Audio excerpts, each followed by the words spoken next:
India market invest মাইন্ডসেটে আপনাদের স্বাগত। যারা চ্যানেল নতুন এসেছেন তাদেরগুলো প্লিজ চ্যানেলটাকে সাবস্ক্রাইব করবেন, লাইক করবেন, বেল আইকনটা প্রেস করবেন, তার সাথে অল বাটনটা প্রেস করবেন, তার নোটিফিকেশনটা কিন্তু সঙ্গে সঙ্গে আপনাদের কাছে গিয়ে পৌঁছাবে। রেজাল্টের সিজন চলছে, তো দুটো দিগ্গজ কোম্পানি নিফটি 50-র পার্ট এবং লার্জ ক্যাপ কোম্পানি তারা তাদের রেজাল্ট ডিক্লেয়ার করেছে। একটা হচ্ছে এক্সিস ব্যাঙ্ক আর একটা হচ্ছে হিন্দুস্তান ইউনিলিভার অর্থাৎ HUL। তো চলুন আমরা দুটো কোম্পানি যে রেজাল্ট ডিক্লেয়ার করেছে সেই রেজাল্টটা দেখে নিই। মার্কেট ক্লোজ হয়ে যাওয়ার পরেই কিন্তু কোম্পানি তার রেজাল্ট ডিক্লেয়ার করেছে। তো অ্যাট ফার্স্ট দেখে নেবো কোম্পানি কোনো কর্পোরেট অ্যাকশন দিয়েছে নাকি। দেখুন Q4-এর সিজন চলছে, তো কর্পোরেট অ্যাকশন কিন্তু প্রতি কটা কোম্পানি কম বেশি কিছু না কিছু দিচ্ছেই। তো এক্সিস ব্যাঙ্ক কী করেছে, তো দেখলে দেখা যাবে। দেখুন এক্সিস ব্যাঙ্ক কিন্তু ডিভিডেন্ড দিয়েছে। কত টাকা করে ডিভিডেন্ড দিয়েছে? এক্সিস ব্যাঙ্ক ডিভিডেন্ড দিয়েছে 1 টাকা করে, অর্থাৎ 1 টাকা করে কিন্তু তারা একটা ডিভিডেন্ড দিয়েছে। সেই ডিভিডেন্ডটা বলছে কি যে অ্যানুয়াল জেনারেল মিটিংয়ে অ্যাপ্রুভালের পরে কিন্তু সেটা পাওয়া যাবে। আমরা কোম্পানির রেজাল্টে চলে এসেছি। রুপিস কী আছে? রুপিস ইন ল্যাকে রয়েছে। সিকোয়েন্সটা দেখে নেবো। দেখুন সিকোয়েন্স কী আছে, 31/3/23, 12/23, 3/24। সিকোয়েন্স একদম ঠিকঠাক আছে। এবার আমরা কোম্পানির কিন্তু টোটাল ইনকামে চলে যাব। তো টোটাল ইনকাম দেখলে দেখা যাবে। দেখুন 1 বছর আগে কোম্পানি কী ইনকাম করেছে? 1 বছর আগে 28,757, আগের কোয়ার্টারে 33,515, এই কোয়ার্টারে কিন্তু 35,990। তো কোম্পানির যে ইনকাম, সেই ইনকাম কিন্তু ইয়ারলি এবং কোয়ার্টারলি বেড়েছে। তো ইনকাম তো বেড়েছে, তার সাথে সাথে এবার খরচা কী করেছে। তো আমরা যদি খরচা দেখি তাহলে টোটাল এক্সপেন্সেস দেখব। তো টোটাল এক্সপেন্সেস দেখলে দেখা যাবে। দেখুন 1 বছর আগে কী করেছে? 1 বছর আগে কোম্পানির এক্সপেন্সেস করেছে হচ্ছে 19,589, আগের কোয়ার্টারে 24,374, এই কোয়ার্টারে কিন্তু 25,454। তো ইনকাম মাইনাস এক্সপেন্সেস করলে পরে কোম্পানির প্রফিট পাওয়া যায়। তো আমরা প্রফিট, অপারেটিং প্রফিট দেখব। তো অপারেটিং প্রফিট যেটা প্রভিশন, কোনো রকম কোনো অ্যাডজাস্টমেন্ট বাদ দিয়ে প্রফিট, অর্থাৎ ইনকাম মাইনাস এক্সপেন্সেস করলে যে প্রফিট পাওয়া যায়। তো সেই প্রফিট দেখলে দেখা যাবে। দেখুন 1 বছর আগে কোম্পানি 9,167 লাখ, আগের কোয়ার্টারে 9,141 লাখ, এই কোয়ার্টারে কিন্তু 10,535 লাখ। তো 9,100টা 10,500 হয়েছে, আবার কোয়ার্টারলিও কিন্তু 9,100টা 10,500 হয়েছে। তো আপাতত যা দেখা যাচ্ছে কোম্পানি কিন্তু ভালো করছে। তো এবার আমরা কী করব, আমরা নেট প্রফিটে যাব, যেই প্রফিটটা কিন্তু কোম্পানির ঘরে ঢোকে। তো আমরা হচ্ছে কোম্পানির কী দেখব, দেখুন profit for the period, net profit for the period যদি দেখি তাহলে দেখলে দেখা যাবে। দেখুন 1 বছর আগে কোম্পানি কী ছিল? 5,728 লাখ হচ্ছে মাইনাসে ছিল প্রফিট। সেই প্রফিট প্লাসে এসছে 6,000, আগের কোয়ার্টারে কত ছিল? 6,071, এই কোয়ার্টারে 7,129। তো ইয়ারলি তো কোনো কম্পিটিশন হয়ই না, কারণ মাইনাসে ছিল। মাইনাসে কেন ছিল সেটাও দেখছি। তো কোয়ার্টারলি কিন্তু যথেষ্ট ভালো করেছে। আমরা যদি মাইনাসে কেন ছিল সেটা দেখি তাহলে দেখলে দেখা যাবে। দেখুন 9 নম্বর কলম যেটা রয়েছে, সেই 9 নম্বর কলমে কিন্তু এক্সেপশনাল আইটেম ছিল, যেটা হচ্ছে 12,489 লাখ ছিল। তো এই এক্সেপশনাল আইটেম অ্যাডজাস্ট হওয়ার জন্য কিন্তু কোম্পানির যে নেট প্রফিট সেটা কিন্তু এরকম নিচে এসছে। ঠিক আছে, তো এবার আমরা কি করব। দেখুন যে কোনো ব্যাংকের রেজাল্ট দেখার সময় কিন্তু আমরা ফার্স্টে প্রফিটের পর কি দেখব? প্রফিটের পর প্রভিশনের পরে কিন্তু NPA। তো চলুন আমরা এবার প্রভিশন দেখে নিই, অর্থাৎ কোম্পানি ব্যাংক মনে করছে যে কত টাকা সে পাবে না। দেখুন দেখলে দেখা যাবে প্রভিশন। তো 1 বছর আগে কত ছিল? 305, আগের কোয়ার্টারে 1,028, এই কোয়ার্টারে কিন্তু 1,185 দেখা যাচ্ছে। ইয়ারলি এবং কোয়ার্টারলি প্রভিশন বেড়ে গেছে। দেখুন প্রভিশন বাড়াটা হচ্ছে খারাপ, প্রভিশন কমাটা হচ্ছে ভালো। কারণ কি? ব্যাংক মনে করছে এই টাকাটা ব্যাংক হচ্ছে পাবে না। দেখুন এরপরে কি দেখব? NPA। তো নেট নন পারফর্মিং অ্যাসেট, অর্থাৎ এই অ্যাসেটটা কিন্তু কোনো পারফরমেন্স করছে না। তো প্রভিশনটা কিন্তু আস্তে আস্তে NPA-তে চলে আসে। তো দেখলে দেখা যাবে। দেখুন 3,558 করোড় 1 বছর আগে ছিল, এটা 3,526 করোড়, আগের কোয়ার্টারে, এই কোয়ার্টারে 3,247 করোড়। তো দেখলে দেখা যাবে যে NPA কিন্তু কোম্পানি ভালো করেছে, যে কমিয়েছে ইয়ারলি এবং কোয়ার্টারলি। NPA কিন্তু যত কমবে তত কোম্পানির জন্য বা ব্যাংকের জন্য কিন্তু ভালো। তো বলা যেতে পারে মোটামুটি রেজাল্ট কিন্তু খুব একটা খারাপ হয়নি, অর্থাৎ রেজাল্টটা কিন্তু ভালো হয়েছে অ্যাক্সিস ব্যাংকের। Q4-এর রেজাল্টের সঙ্গে সঙ্গে কিন্তু কোম্পানি আরেকটা জিনিস করেছে, ডিভিডেন্ড তো দিয়েছে, সেটা আমরা আলোচনা করলামই।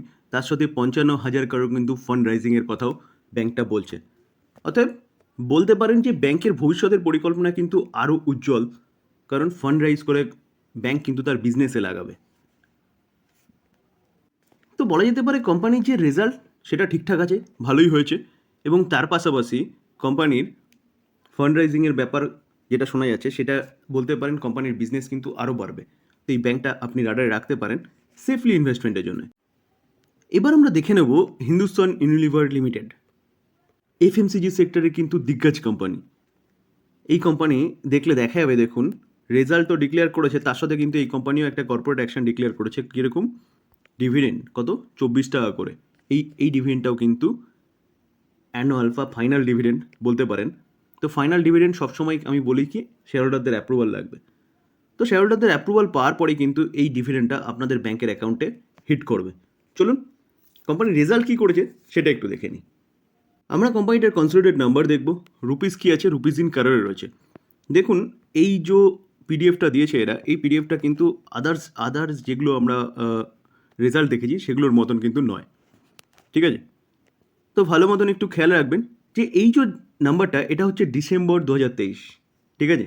আর এই দুটো, একটা 24 হচ্ছে এই কোয়ার্টারের মার্চের, আর এটা হচ্ছে 23, মানে এটা কিন্তু আগের বছরে এই কোয়ার্টারের মার্চের। তো চলুন এবার আমরা কোম্পানির ইনকাম দেখে নিই। তো আমরা যদি কোম্পানির ইনকাম দেখি তাহলে দেখলে দেখা যাবে, দেখুন আগের বছরে মার্চের কোয়ার্টারে কত? 15,375 করোড়। আগের কোয়ার্টারে 15,781 করোড়। এই কোয়ার্টারে 15,441 করোড়। তো দেখা যাচ্ছে ইয়ারলি সামান্য একটু ইমপ্রুভমেন্ট হয়েছে, কিন্তু কোয়ার্টারলি কোম্পানির যে ইনকাম সেটা কিন্তু পড়ে গেছে। এটা কিন্তু ডিসেম্বর কোয়ার্টার, ঠিক আছে? এই কোয়ার্টারটা হচ্ছে ডিসেম্বর কোয়ার্টার, এটা এক বছর আগে মার্চের কোয়ার্টার, এটা কিন্তু এই বছরের মার্চের কোয়ার্টার। তো কোয়ার্টারলি কিন্তু কোম্পানির যে ইনকাম সেই ইনকাম কিন্তু পড়ে গেছে। ইয়ারলি সামান্য একটু জাম্প হলো।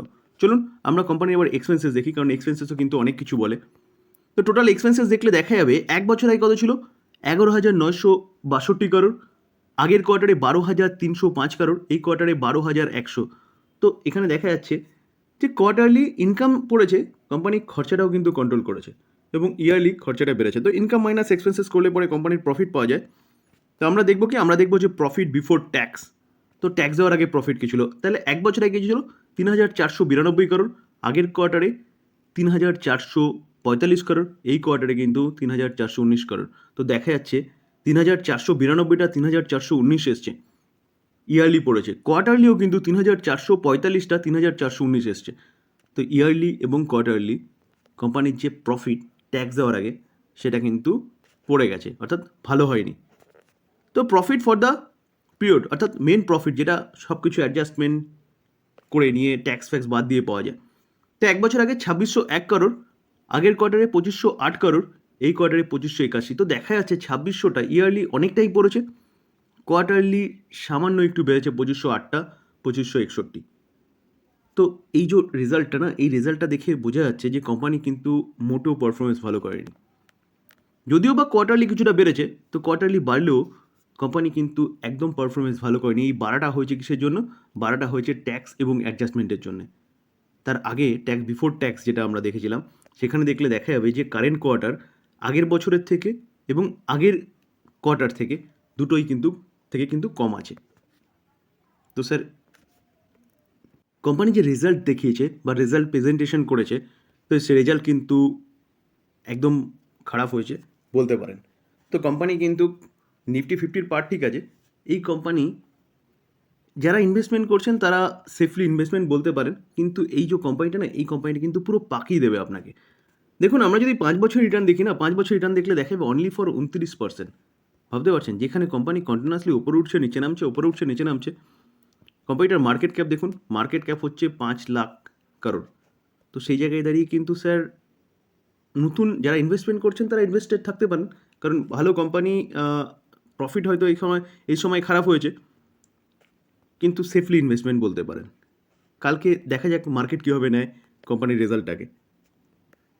দেখুন স্যার, প্রথমেই বলে রাখি এই যে খবরটা সেটা কিন্তু রিপোর্টের মাধ্যমে পাওয়া খবর। খবরটা কি? যে টাটা সন্স অর্থাৎ টাটা গ্রুপের মাদার কোম্পানি, সেই কোম্পানি কিন্তু টাটা ক্যাপিটালের আইপিও আনতে চলেছে। তারা কিন্তু প্রিপারেশন নিতে শুরু করেছে। প্রিপারেশন মিন্স বিভিন্ন ব্যাংকের সাথে টাই আপ করা, ব্রোকিং হাউসের সাথে টাই আপ করা, সেগুলো কিন্তু তারা নিতে শুরু করেছে। রিপোর্টের মাধ্যমে পাওয়া যাচ্ছে টাটা ক্যাপিটালকে কিন্তু তার আইপিও আনতেই হবে। কেন? আপার লেয়ার এনবিএফসি আরবিআই। তো সেই জন্যে কিন্তু এই টাটা ক্যাপিটালের আইপিও আসছে মানে এটা কিন্তু যারা ইনভেস্টর আমরা রয়েছি তাদের জন্য কিন্তু একটা ব্যাপক বড় নিউজ। কারণ কিছুদিন আমরা দেখেছিলাম টাটা টেকনোলজি তার আইপিও এসছে, সো আইপিওর মাধ্যমে কিন্তু ডবলের বেশি রিটার্ন বানিয়ে দিয়েছিল জাস্ট অনলি ফর 7 দিনে। এই যে নিউজটা পাওয়া যাচ্ছে বলছে অ্যাকর্ডিং টু অ্যান ইটি নাও রিপোর্টের মাধ্যমে যে টাটা ক্যাপিটালের আইপিও কিন্তু আনতে চলেছে টাটা সন্স। তো এবার কবে আনতে চলেছে দেখুন, আপার লেয়ার এনবিএফসি যেটা একটু আগে বলছিলাম সেটা কিন্তু সেপ্টেম্বর 2025-এর মধ্যে যতগুলো কোম্পানি সেই লিস্টেড রয়েছে সেই কোম্পানিগুলোকে কিন্তু আইপিও আনতে হবে, ঠিক আছে। তো এই যে টাটা ক্যাপিটাল এই কোম্পানির কিন্তু 95% শেয়ার কার কাছে রয়েছে? টাটা সন্সের কাছে রয়েছে। তো শোনা যাচ্ছে যে ডিসেম্বর 2024-এর আগেই কিন্তু এই আইপিও মার্কেটে আসতে পারে। তো সেই জায়গায় দাঁড়িয়ে স্যার প্রিপারেশন শুরু করে দিন, কারণ এই আইপিও কিন্তু বাজারে আবার ধামাকে মাচাতে পারে টাটা টেকনোলজির মতো। 7 দিনে পয়সা ডবল। এই ছিল আলোচনা। যদি আলোচনাটা ভালো লাগে, যারা চ্যানেল নতুন এসেছেন তাদেরগুলো প্লিজ চ্যানেলটাকে সাবস্ক্রাইব করবেন, লাইক করবেন, বেল আইকনটা প্রেস করবেন, তার সাথে অল বাটনটা প্রেস করবেন, তার নোটিফিকেশনটা কিন্তু সঙ্গে সঙ্গে আপনাদের কাছে গিয়ে পৌঁছাবে। থ্যাংক ইউ, ভালো থাকবেন।